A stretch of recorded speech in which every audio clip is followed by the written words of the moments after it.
नमस्कार, स्वागत है आप सभी का। मैं हूं माधवी पांडे आपके साथ। दिल्ली में नई सरकार के गठन को लेकर मंथन शुरू हो गया है। बड़ी खबर इस वक्त की दिल्ली से। दिल्ली में बीजेपी ने भारी मतों से जीत हासिल की थी और अब दिल्ली में नई सरकार के गठन को लेकर मंथन शुरू हो गया है। उपराज्यपाल ने विधानसभा भंग करने की घोषणा कर दी है। मुख्यमंत्री आतिशी ने इस्तीफा दे दिया है। वहीं भाजपा में बैठकों का दौर जारी। आपको बता दें कि सरकार की रूपरेखा तय करने के लिए भाजपा में शनिवार से ही बड़े नेताओं की बैठकें चल रही हैं। शनिवार देर शाम प्रधानमंत्री की जेपी नड्डा और अमित शाह के साथ बैठक हुई थी। रविवार सुबह शाह और नड्डा के बीच भी बैठक हुई थी। प्रवेश वर्मा ने जीत के बाद केंद्रीय गृह मंत्री अमित शाह से मुलाकात की। वहीं रविवार देर शाम बीजेपी के राष्ट्रीय अध्यक्ष जेपी नड्डा से मुलाकात की।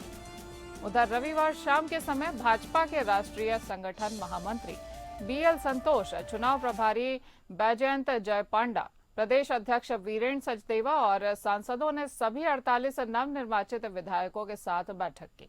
कई विधायक उपराज्यपाल वीके सक्सेना से भी मिले।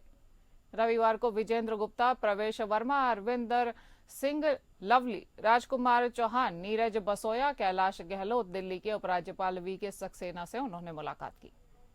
उन्होंने इसे शिष्टाचार भेंट बताया। सभी निर्वाचित विधायक, प्रदेश अध्यक्ष वीरेंद्र सचदेवा और सभी सांसदों के साथ भी उपराज्यपाल ने बैठक की है।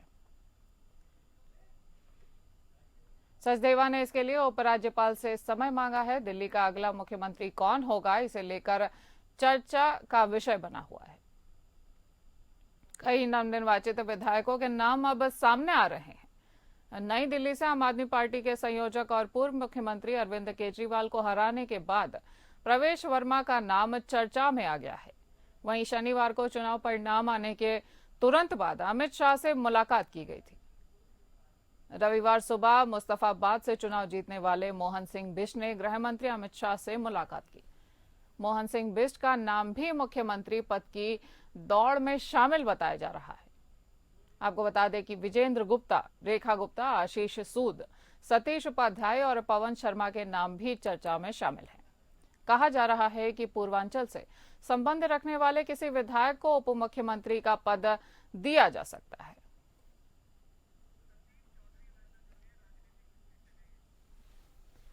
हमारे साथ राजनीतिक विश्लेषक संदीप चौधरी जुड़ गए हैं। सर, बहुत बहुत स्वागत है आपका। माधवी जी, क्या लगता है सर, इस बार मुख्यमंत्री की रेस में तो बहुत लोगों के नाम शामिल हैं, लेकिन कौन आगे रहेगा, कौन इस बार बाजी मारेगा? देखिए माधवी जी, वैसे तो बीजेपी को जाना जाता है सरप्राइज देने के लिए, लेकिन दिल्ली में कई नाम हैं और दिल्ली के सभी नामों में सबसे आगे जो नाम है वो है प्रवेश वर्मा का। प्रवेश वर्मा का नाम होने के पीछे एक कारण है माधवी जी के जब नई दिल्ली में चुनावी जनसभा हो रही थी और मोदी जी उसको संबोधित कर रहे थे, तो मोदी जी ने कहीं ना कहीं जनता को और दिल्ली की जनता को ये मैसेज दिया था प्रवेश वर्मा की पीठ ठोक करके कि भाई देखो, अरविंद केजरीवाल के सामने मेरा ये कैंडिडेट है और अरविंद केजरीवाल की जगह एक तरीके से बीजेपी का जो भावी दावेदार है मुख्यमंत्री पद का, तो वो प्रवेश वर्मा है। लेकिन राजनीति में कई बार चीजें दिखाने के लिए की जाती हैं और कई बार सच में की जाती हैं। वैसे तो नाम देखिए, पवन शर्मा भी एक ऐसा नाम है जो बड़ा दमदार नाम है दिल्ली भाजपा में। हालांकि अभी वो पीछे चल रहे हैं, लेकिन संघ की तरफ से भी और भाजपा में बड़े नाम है। और पवन शर्मा जो है मोदी जी के काफी नजदीकी भी माने जाते हैं। तो माधवी जी, सरप्राइज किस तरीके का मिलता है, क्या मिलता है, देखना पड़ेगा। कई कॉम्बिनेशन है जो बीजेपी बना सकती है। अगर आप आने वाले 2027 में उत्तर प्रदेश के चुनाव को देख करके बीजेपी कुछ करेगी, क्योंकि पश्चिम उत्तर प्रदेश जो जाट बेल्ट है और हरियाणा में भी जाट सीएम नहीं है, तो प्रवेश वर्मा का पलड़ा काफी भारी हो जाता है। जी सर, और जाहिर सी बात है प्रवेश वर्मा का पल्ला तो भारी दिख ही रहा है। अब आम आदमी पार्टी का क्या स्थिति होगा अब विधानसभा में, क्योंकि आतिशी तो जीती हैं लेकिन आम आदमी पार्टी भारी मतों से हार का सामना देखना पड़ा है उनको, तो अब इस समय उनकी क्या मनस्थिति नजर आ रही है? देखिए माधवी जी, अगर हम आम आदमी पार्टी की बात करें तो आम आदमी पार्टी का जो असली परीक्षा है अग्नि परीक्षा अब शुरू होगी, क्योंकि सत्ता में रहते हुए आदमी संगठन को बनाए रखता है, सत्ता में रहते हुए लोग जुड़े रहते हैं, लेकिन जब आप विपक्ष में होते हो तो हर कोई सत्ता के साथ जाना चाहता है। तो ऐसे में अरविंद केजरीवाल की क्या स्ट्रेटेजी रहेगी, किस तरीके से वो आम आदमी पार्टी को संभाल के रखेंगे, क्योंकि उनके पास 20-22 विधायक हैं आज की तारीख में, तो उनको संभाल के रखना बड़ी चुनौती होगी अरविंद केजरीवाल के लिए। जी सर, तमाम जानकारी हमारे दर्शकों से साझा करने के लिए आपको बहुत बहुत धन्यवाद। इसी बीच एक और बड़ी खबर आ रही है हमारे पास। दिल्ली विधानसभा चुनाव में करारी हार के बाद आम आदमी पार्टी की बेचैनी बढ़ गई है। इस वक्त की बड़ी खबर, कांग्रेस ने पंजाब में आम आदमी पार्टी के टूटने का दावा कर दिया है। वहीं गुरदासपुर से कांग्रेस सांसद सुखजिंदर सिंह रंधावा ने पंजाब में मध्यवादी चुनाव की संभावनाएं भी जताई। उन्होंने कहा, पंजाब को मध्यवादी चुनाव के लिए तैयार रहना चाहिए। पंजाब में आम आदमी पार्टी विधायकों का झुंड अब बिखर जाएगा। कांग्रेस ने दावा किया है कि आम आदमी पार्टी के 35 विधायक दल बदल के लिए तैयार हो चुके हैं। इस वक्त की बड़ी खबर, दल बदल की अटकलों के बीच अब आम आदमी पार्टी के संयोजक अरविंद केजरीवाल ने पंजाब के विधायकों को दिल्ली तलब किया है। उन्होंने पंजाब के विधायकों की 11 फरवरी को दिल्ली में बैठक बुलाई है। वहीं सोमवार यानी आज मुख्यमंत्री भगवंत सिंह मान की अध्यक्षता में होने वाली कैबिनेट बैठक को स्थगित कर दिया गया है। यह बैठक अब 13 फरवरी को की जाएगी। माना जा रहा है कि अरविंद केजरीवाल की पंजाब के विधायकों से चर्चा के बाद कैबिनेट की बैठक में महत्वपूर्ण निर्णय लिए जा सकते हैं। पार्टी संयोजक अरविंद केजरीवाल की ओर से बुलाई गई बैठक इसलिए भी महत्वपूर्ण है क्योंकि पंजाब के विधायकों के कामकाज को लेकर लगातार सवाल उठ रहे हैं। पार्टी को भी लगातार झटके लगते रहे हैं। सत्ता में होने के बावजूद लोकसभा चुनाव में आम आदमी पार्टी के मात्र 3 ही सांसद बने। वहीं 5 नगर निगम चुनाव में पटियाला को छोड़कर पार्टी की कहीं पर भी स्पष्ट बहुमत नहीं हासिल की है। हालांकि सरकार ने जोड़ तोड़ करके अपने मेयर तो बना लिए हैं, लेकिन निगम चुनाव में पार्टी को खासा झटका लगा है। आने वाले समय में पार्टी को नगर परिषद और लुधियाना वेस्ट में होने वाले विधानसभा उपचुनाव को लड़ना होगा।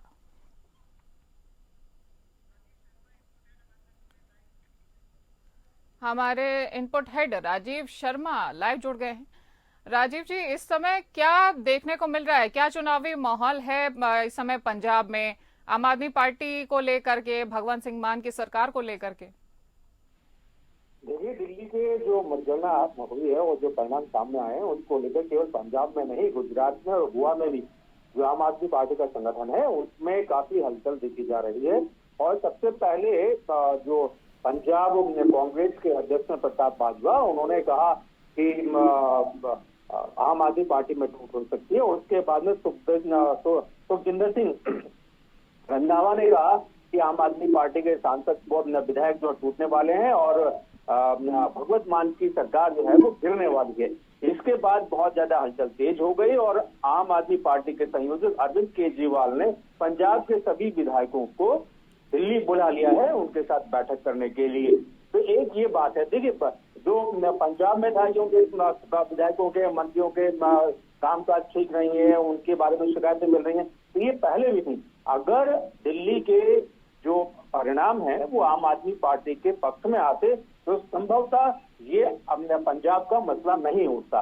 लेकिन चूंकि दिल्ली में करारी हार हुई है इसलिए उसका असर पंजाब पर भी होगा, उसका असर इनकी गोवा यूनिट पर भी होगा, इसका असर इनकी गुजरात यूनिट पर भी होगा। और जहां जहां इनकी सक्रिय यूनिट है वहां सब जगह भगदड़ होगी। और उसी भगदड़ को रोकने के लिए, संगठन में टूट को बचाने के लिए, पार्टी के अस्तित्व को बचाने के लिए अरविंद केजरीवाल ने सबसे पहले पंजाब के विधायकों की, पंजाब के पदाधिकारियों की बैठक दिल्ली में बुलाई। जी, अब अरविंद केजरीवाल ने पंजाब के विधायकों को दिल्ली तो तलब कर ही लिया है, तो अब इसके पीछे अब क्या लगता है कि उनका आगे क्या खास कदम हो सकता है? सबसे पहले उनका कदम होगा कि किसी भी तरीके से पार्टी को बचाना, पार्टी के अस्तित्व को बचाना। सरकार से भी पहले पार्टी को बचाना है। अगर पार्टी ही नहीं रहेगी तो सरकार कहीं नहीं रहेगी। तो उन्हें पहले अपने संगठन को बचाना है। संगठन बचा रहेगा तो सरकार बची रहेगी। और ये उनका कदम केवल पंजाब में ही नहीं, गुजरात में और गोवा में भी इसी तरीके से अरविंद केजरीवाल अपने पार्टी, अपने संगठन को बचाने के लिए, संगठन के अस्तित्व को बचाने के लिए कुछ कदम उठा सकते हैं। अब होता यह है कि जब कोई नई पार्टी इस तरीके से हार जाती है तो उसके संगठन पर असर पड़ता है, तो निश्चित रूप से पंजाब में इसका असर पड़ेगा ही। जी राजीव जी, हम आगे आपसे और भी जानकारी लेते रहेंगे, बने रहिए हमारे साथ। मणिपुर के मुख्यमंत्री एन बीरेन सिंह ने रविवार को अपने पद से इस्तीफा दे दिया है। मैतेई कुकी समुदाय के बीच करीब 2 साल के लंबे संघर्ष के दौरान विपक्ष लगातार उनके इस्तीफे की मांग कर रहा था। इस वक्त की बड़ी खबर आपको बता रहे हैं। हालांकि बीरेन सिंह राज्य में शांति बहाल करने की बात करते रहे, लेकिन दिल्ली में गृह मंत्री अमित शाह से मुलाकात के बाद उन्होंने राज्यपाल को इस्तीफा सौंप दिया है। मणिपुर के राज्यपाल अजय कुमार भल्ला ने एन बीरेन सिंह का इस्तीफा मंजूर कर लिया है। उन्होंने कहा कि मुख्यमंत्री के इस्तीफे के साथ ही शुरू होने वाला मणिपुर सभा का बजट सत्र भी अब रद्द कर दिया गया है। आपको बता दें कि इसी बजट सत्र में एन बीरेन सिंह सरकार के खिलाफ कांग्रेस अविश्वास प्रस्ताव लेकर आई थी। अब एन बीरेन सिंह के इस्तीफे के बाद मणिपुर का नया सीएम कौन होगा, इसको लेकर चर्चाएं शुरू हो गई हैं। दरअसल अगर विधानसभा में फ्लोर टेस्ट होता है तो बीरेन सरकार पर संकट आ सकता था। मई 2023 में हिंसा भड़कने के बाद बीजेपी के ही 12 विधायक सीएम के इस्तीफे पर जोर दे रहे थे। इसके अलावा कॉनराड सांगमा की नेशनल पीपल्स पार्टी ने भी बीजेपी से समर्थन वापस ले लिया था। ऐसी संभावना थी कि फ्लोर टेस्ट में पार्टी व्हिप का उल्लंघन होगा। इस संभावना को टालने के लिए सीएम सिंह ने केंद्रीय नेतृत्व से बात कर पद छोड़ दिया है। एन बीरेन सिंह के इस्तीफे के बाद कांग्रेस नेता राहुल गांधी ने पीएम मोदी और बीजेपी पर जमकर निशाना साधा है। हमारे इनपुट हेड राजीव शर्मा हमारे साथ लाइव बने हुए हैं। राजीव जी, क्या लगता है एन बीरेन सिंह के इस्तीफे के बाद में अब कांग्रेस अविश्वास प्रस्ताव लगाने जा रही थी, तो अब कांग्रेस क्या खास कदम उठाएगी? देखिए, कांग्रेस ने तो अविश्वास प्रस्ताव दे ही दिया है। कॉनराड सांगमा उनसे समर्थन वापस ले चुके हैं, तो वो अविश्वास प्रस्ताव दिया है तो उस पर चर्चा होगी। अब भारतीय जनता पार्टी की कोशिश ये है कि किसी भी तरीके से वहां पर नए मुख्यमंत्री का ऐलान किया जाए और अविश्वास प्रस्ताव का सामना किया जाए। एन बीरेन सिंह के इस्तीफे के बाद वहां की अध्यक्ष हैं अधिकारी मायू शारदा देवी, उन्होंने भी इस्तीफा दे दिया है। तो अब बीजेपी के सामने केवल मुख्यमंत्री का चेहरा ही तलाशना नहीं, प्रदेश अध्यक्ष के बारे में भी विचार करना है। क्या उनका इस्तीफा स्वीकार किया जाएगा शारदा देवी का या नहीं। अब इसी बीच में संबित पात्रा को भारतीय जनता पार्टी ने मणिपुर भेज दिया है। संबित पात्रा अभी सारे लोगों से मिल रहे हैं, बातचीत कर रहे हैं और ये माना जा रहा है कि 3 चेहरे मणिपुर के मुख्यमंत्री के रूप में अभी चिन्हित किए गए हैं जिन पर विचार किया जाना है। उसमें पहला है टी खेमचंद सिंह, ये पंचायती राज मंत्री हैं। दूसरा नाम है टी विश्वजीत सिंह, ये भी कैबिनेट मंत्री हैं। और तीसरे हैं टी सत्यव्रत, ये वहां के विधानसभा के अध्यक्ष हैं। तो भारतीय जनता पार्टी इन 3 नामों पर अभी सोच विचार कर रही है कि इन तीनों में से सबसे ज्यादा विधायक किसके नाम पर सहमत होते हैं और किस तरीके से कॉनराड सांगमा को इसे साथ लेकर के जो कांग्रेस का अविश्वास प्रस्ताव है उसको पेश किया जाए और सदन में भारतीय जनता पार्टी अपना जो बहुमत है वो साबित कर सके। जी राजीव जी, तमाम जानकारी दर्शकों के साथ साझा करने के लिए आपका धन्यवाद। इस वक्त की एक बड़ी खबर आ रही है हमारे पास। अब भोपाल से सीएम मोहन यादव देंगे लाडली बहना को तोहफा। आज जारी होगी लाडली बहना योजना की किस्त। इस वक्त की बड़ी खबर, मुख्यमंत्री देवास के सोनकक्ष से करेंगे जारी। आज जारी होगी लाडली बहन योजना की किस्त और आज 1553 करोड़ लाडली बहनों के खातों में डालेंगे सीएम। 1.27 करोड़ रुपए महिला को ट्रांसफर किए जाएंगे। इस वक्त की बड़ी खबर, 1553 करोड़ पेंशन धारकों को 337 करोड़ करे जाएंगे ट्रांसफर। कई विकास परियोजनाओं का करेंगे लोकार्पण। मुख्यमंत्री डॉक्टर मोहन यादव आज देवास जिले की सोनकच्छ तहसील के ग्राम पीपल रवा में मुख्यमंत्री लाडली बहन योजना शुरू करेंगे और आज कई बहनों के खातों में अमाउंट ट्रांसफर किए जाएंगे। वहीं सामाजिक सुरक्षा पेंशन योजना और किसान कल्याण योजना के हितग्राही किसानों के खातों में भी राशि अंतरित की जाएगी। कार्यक्रम में मुख्यमंत्री डॉक्टर यादव हितग्राहियों से संवाद कर योजना के लाभ की जानकारी भी लेंगे। कार्यक्रम में मुख्यमंत्री डॉक्टर यादव 1,27,00,000 लाडली बहनों के खातों में 1,553 करोड़ रुपए ट्रांसफर करेंगे। वहीं सामाजिक सुरक्षा पेंशन योजना के 56 लाख हितग्राहियों के खाते में भी 337 करोड़ रुपए और किसान कल्याण योजना में 81 लाख हितग्राही किसानों के खातों में 1,624 करोड़ रुपए अंतरित किए जाएंगे।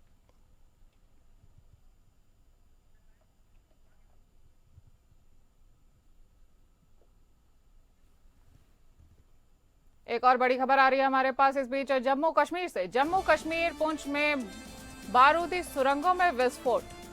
इस वक्त की बड़ी खबर जम्मू कश्मीर से। पुंछ में बारूदी सुरंगों में विस्फोट और जंगल में 4 बारूदी सुरंगों में विस्फोट हुआ है। बालाकोट के लंजोटे में लगी भीषण आग। जम्मू कश्मीर के पुंछ जिले में रविवार को भारत पाकिस्तान सीमा पर नियंत्रण रेखा यानी LOC के पास जंगल में आग लगी। इससे 4 बारूदी सुरंगों में विस्फोट हो गया है। किसी के हताहत होने की कोई सूचना अभी तक नहीं आई। अधिकारियों ने बताया है कि विस्फोट मेंढर के बालाकोट सेक्टर के लंजोटे के जंगल में हुए। दोपहर करीब 1 बजे अचानक आग लग गई और बारूदी सुरंगें फट गई। सीमा पार से आतंकियों को देश में घुसपैठ करने से रोकने के लिए घुसपैठ रोधी बाधा प्रणाली के तहत LOC के साथ आगे के इलाकों में बारूदी सुरंगें बिछाई गई। इस वक्त की बड़ी खबर जम्मू कश्मीर से। बारूदी सुरंगों में विस्फोट। पुंछ में बारूदी सुरंगों में विस्फोट किया गया है और जंगल में 4 बारूदी सुरंगों में विस्फोट हुआ है। बालाकोट के लंजोटे में लगी भीषण आग और जम्मू कश्मीर के पुंछ जिले में रविवार को भारत पाकिस्तान सीमा नियंत्रण रेखा यानी कि LOC के पास जंगल में यह आग लगी है।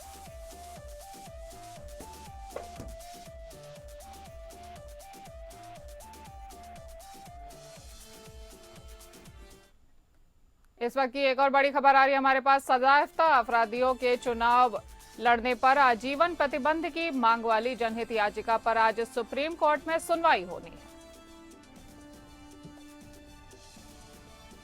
आपको बता दें कि सजायाफ्ता अपराधियों के चुनाव लड़ने पर आजीवन प्रतिबंध की मांग की जनहित याचिका पर आज सुप्रीम कोर्ट में सुनवाई होगी। साल 1951 में बने कानून के मुताबिक सजायाफ्ता अपराधियों के चुनाव लड़ने पर सिर्फ 6 साल का प्रतिबंध है, लेकिन उन पर राजनीतिक पार्टी बनाने या पार्टी पदाधिकारी बनने पर कोई रोक नहीं लगाई गई थी। आज जिस याचिका पर सुनवाई होनी है उसमें सजायाफ्ता लोगों के चुनाव लड़ने पर आजीवन प्रतिबंध लगाने की गुहार लगाई गई है। इसके साथ ही किसी भी राजनीतिक दल में पदाधिकारी बनने से आजीवन वंचित रखे जाने का आदेश देने की अपील की गई है। आपको बता दें कि साल 1951 में जनप्रतिनिधि कानून आया था। इस कानून की धारा 8 में प्रावधान है कि अगर किसी सांसद या विधायक को आपराधिक मामले में दोषी ठहराया जाता है तो रिहाई के बाद से लेकर अगले 6 साल तक वो चुनाव नहीं लड़ सकेंगे। धारा 8 सबसेक्शन 1 में उन अपराधों का जिक्र है जिसके तहत दोषी ठहराए जाने पर चुनाव लड़ने पर रोक लग जाती है। इसके तहत 2 समुदायों के बीच घृणा बढ़ाना, भ्रष्टाचार, दुष्कर्म जैसे अपराधों में दोषी ठहराए जाने पर चुनाव नहीं लड़ सकते हैं। इस कानून की धारा 8 सबसेक्शन 3 में लिखा है कि अगर किसी सांसद या विधायक को 2 साल या उससे ज्यादा की सजा होती है तो तत्काल उसकी सदस्यता चली जाती है और अगले 6 साल तक चुनाव लड़ने पर भी रोक लग जाती है। इस वक्त की बड़ी खबर से आपको हम रूबरू करा रहे हैं। सुप्रीम कोर्ट में आज सुनवाई होगी सजायाफ्ता अपराधियों के चुनाव लड़ने पर आजीवन प्रतिबंध की मांग वाली जनहित याचिका पर। आपको बता दें कि साल 1951 में बने कानून के मुताबिक सजायाफ्ता अपराधियों के चुनाव लड़ने पर सिर्फ 6 साल का प्रतिबंध है, लेकिन उन पर राजनीतिक पार्टी बनाने या पार्टी पदाधिकारी बनने पर कोई रोक नहीं लगाई गई थी। और आज इस याचिका पर सुनवाई होनी है। उनमें सजायाफ्ता लोगों के चुनाव लड़ने पर आजीवन प्रतिबंध लगाने की गुहार लगाई गई है। इसके साथ ही राजनीतिक दल में भी पदाधिकारी बनने से आजीवन वंचित रखे जाने का आदेश देने की अपील की गई है। साल 1951 में जनप्रतिनिधि कानून आया था और इस कानून की धारा 8 में प्रावधान है कि अगर किसी सांसद या विधायक को आपराधिक मामले में दोषी ठहराया जाता है तो रिहाई के बाद से लेकर अगले 6 साल तक वो चुनाव नहीं लड़ सकेगा। धारा 8 में उन अपराधों का जिक्र है जिसके तहत दोषी ठहराए जाने पर चुनाव लड़ने पर रोक लग जाती है। इसके तहत दो समुदायों के बीच घृणा बढ़ाना, भ्रष्टाचार, दुष्कर्म जैसे अपराधों में दोषी ठहराए जाने पर चुनाव नहीं लड़ सकते हैं। इस कानून की धारा 8 में लिखा है कि अगर किसी सांसद या विधायक को 2 साल या उससे ज्यादा की सजा होती है तो तत्काल उसकी सदस्यता रद्द कर दी जाती है और अगले 6 साल तक चुनाव लड़ने पर भी रोक लगाई जाती है।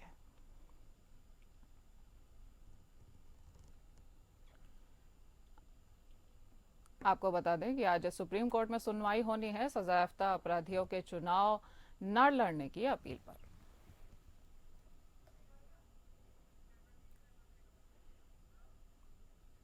महाराष्ट्र से एक और बड़ी खबर आ रही है हमारे पास। अब महाराष्ट्र में तेजी से फैल रहा जीबीएस। पुणे के बाद मुंबई समेत पूरे महाराष्ट्र में तेजी से जीबीएस फैल रहा है। मरीजों की संख्या 184 के पार। वेंटिलेटर पर कई मरीज। अब पुणे के बाद अब पूरे महाराष्ट्र में जीबीएस तेजी से पांव पसार रहा है। इस वक्त की बड़ी खबर, महाराष्ट्र में जीबीएस फैल रहा है और राज्य में जीबीएस से संक्रमित होने वालों की संख्या 184 तक पहुंच चुकी है, जबकि इस बीमारी से ग्रसित कुल 6 लोगों को अपनी जान गंवानी पड़ी। 89 लोगों को डिस्चार्ज मिल चुका है, लेकिन 47 लोग अभी भी आईसीयू में हैं और 20 मरीज वेंटिलेटर पर हैं। आपको बता दें कि महाराष्ट्र में जीबीएस अब पैर पसार रहा है और महाराष्ट्र में तेजी से फैल रहा है जीबीएस। पुणे के बाद अब मुंबई समेत पूरे महाराष्ट्र में जीबीएस तेजी से फैल रहा है। मरीजों की संख्या 184 के पार हो चुकी है। वेंटिलेटर पर कई मरीज पुणे के बाद अब पूरे महाराष्ट्र में जीबीएस से ग्रसित हो रहे हैं। वहीं राज्य में जीबीएस से संक्रमित होने वालों की संख्या 184 तक पहुंच गई है, जबकि इस बीमारी से ग्रसित कुल 6 लोगों को अपनी जानें गंवानी पड़ी। 89 लोगों को डिस्चार्ज मिल चुका है, लेकिन 47 लोग अभी भी ऐसे हैं जिन्हें आईसीयू में भर्ती रखा गया है। वहीं 20 मरीज वेंटिलेटर पर बताए जा रहे हैं। आपको बता दें कि जीबीएस एक दुर्लभ और एक गंभीर तंत्रिका तंत्र विकार है, जिसमें शरीर का इम्यून सिस्टम यानी रोग प्रतिरोधक क्षमता अपने ही तंत्रिका तंतुओं पर हमला करना शुरू कर देता है या शरीर के तंत्रिका तंत्र के तंतुओं को नुकसान पहुंचाता है, जिसमें मांसपेशियों में कमजोरी, सुन्नता और कभी कभी पैरों या हाथों में लकवा जैसी समस्याएं सामने आती हैं।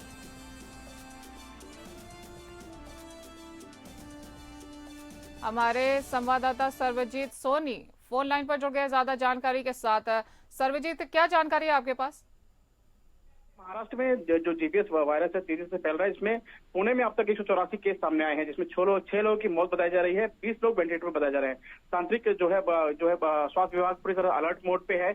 वहीं पे जो अस्पतालों में भी इसकी जो है सुविधा कर दी गई है, लेकिन तेजी से जो फैलने के कारण काफी जो है अलर्ट भी किया जा रहा है। इसको देखते हुए अभी तक कई लोग इसमें आईसीयू में भी भर्ती हैं। तो हालांकि इसका इलाज जो है उसमें किया जा रहा है, लेकिन जो है इसमें एक नई गाइडेंस भी जारी कर दी गई है स्वास्थ्य विभाग की तरफ से, और जो वहाँ पे बैठक है वो भी की जा रही है। जो मरीजों को लेकर किस तरह से उनका उपचार करना है, किस तरह से सावधानी बरतनी है, इसको देखते हुए भी गाइडेंस जारी कर दी गए हैं। तमाम जानकारी के लिए धन्यवाद सर जी।